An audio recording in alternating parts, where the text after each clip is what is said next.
Welcome to కవల్ sisters. ఇవాళ మన వంటశాలలో పొడి పొడిగా యమీగా ఉండే ఈ బ్రేక్ఫాస్ట్ ఐటెం సేమియా ఉప్మా ఎలా ప్రిపేర్ చేయాలో చూద్దాం. కావాల్సిన ఇంగ్రీడియంట్స్: సేమియాలు, ఆలు, క్యారెట్, పచ్చిమిర్చి, కరివేపాకు, ఆనియన్, పల్లీలు, ఆవాలు, పచ్చిశనగపప్పు, మినప్పప్పు, ఎండుమిర్చి. సేమియాలు అయితే నేను ఈ కప్తో 2 కప్స్ తీసుకున్నానండి. ఇప్పుడు స్టవ్ ఆన్ చేసి కడాయి తీసుకుందాం. కడాయి హీట్ అయిన తర్వాత సేమియాలని వేయించుకుందాం.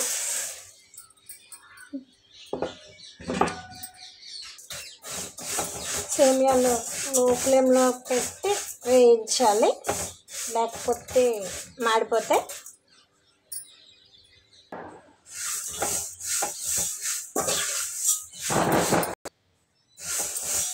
సేమియాలు అయితే వేగిపోయినాయండి. ఇప్పుడు ప్లేట్లోకి తీసుకుందాం. ఇప్పుడు మళ్ళీ కడాయి తీసుకుని కడాయి హీట్ అయిన తర్వాత ఆయిల్,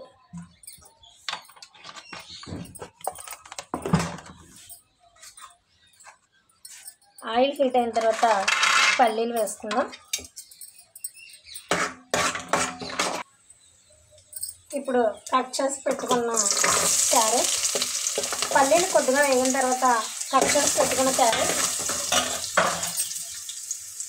ఆలు వేసి కొద్దిగా మగ్గనిద్దాం. ఇవి కొద్దిగా మగ్గిన తర్వాత కరివేపాకు, కట్ చేసి పెట్టుకున్న ఆనియన్, పచ్చిమిర్చి,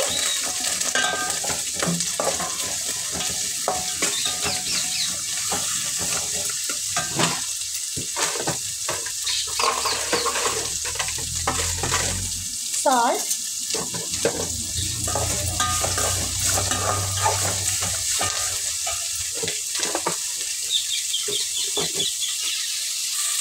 ఇప్పుడు పోపు దినుసులు, శనగపప్పు, మినప్పప్పు, ఆవాలు, ఎండుమిర్చి వేసి 1 మినిట్ మగ్గనిద్దాం.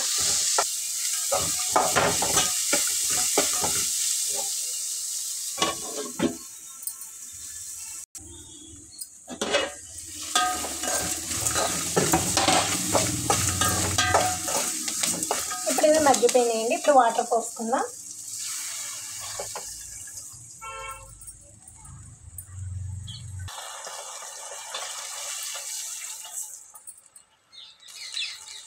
నేను 2 కప్పుల సేమియాలకి 2 కప్పులున్నర వాటర్ తీసుకున్నానండి. ఇప్పుడు వాటర్ బాయిల్ అయ్యే వరకు చేద్దాం. ఇప్పుడు వాటర్ బాయిల్ అవుతుందండి. ఒకసారి సాల్ట్ చెక్ చేసుకుందాం.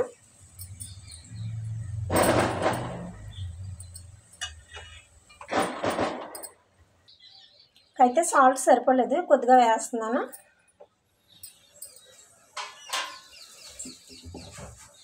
ఇప్పుడు వేయించి పెట్టుకున్న సేమియాలను కలబెడుతూ వేసేసుకుందాం. వేసిన వెంటనే అలా వదిలేయకుండా 1 మినిట్ ఇలా కలబెట్టండి.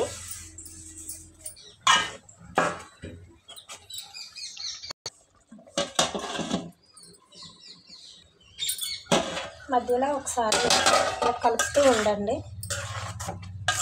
లేకపోతే అడుగు పట్టేస్తుంది.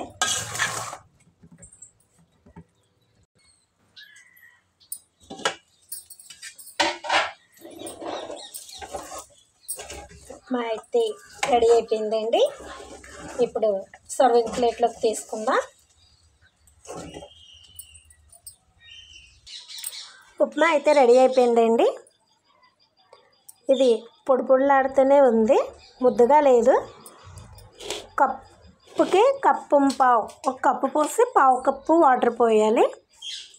ఈజీగా అయిపోతుంది. ఉదయాన్నే బ్రేక్ఫాస్ట్లోకి ఇడ్లీ పిండి, దోశ పిండి మన ఫ్రిడ్జ్లో ఏం లేనప్పుడు క్విక్గా చేసే ఐటెం అంటే ఉప్మా. ఒకసారి మీరు కూడా ట్రై చేయండి. మీకు నచ్చిందా లైక్ చేయండి. ఓకే, బాయ్ ఫ్రెండ్స్, నమస్తే.